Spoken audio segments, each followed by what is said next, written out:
Молодец. Молодец.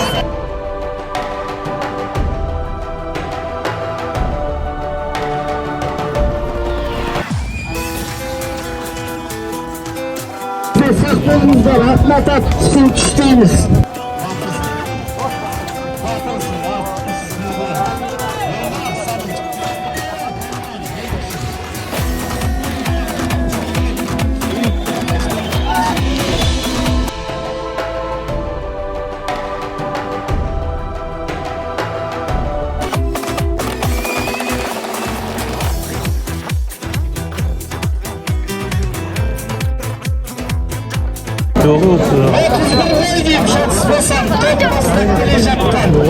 Üçüncü номер.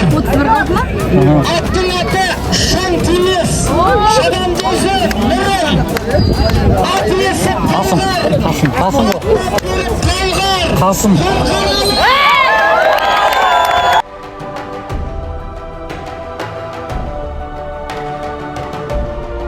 Arxaralı 1 milyon tıgı verdi.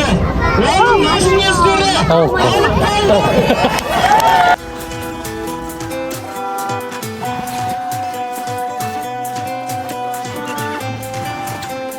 Aytım da sindirdi.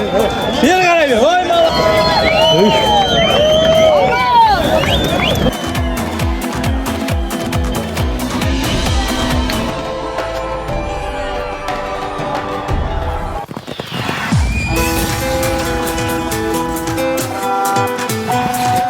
Bismillah.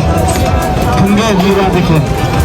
Barimizga qiziq. Hozir tugib жатқан екі masjidga kim demeушілік etкен atnata tushuncha istейтін боламыз, qadrli ағайын. Bir ayналымды аяқтап алайық.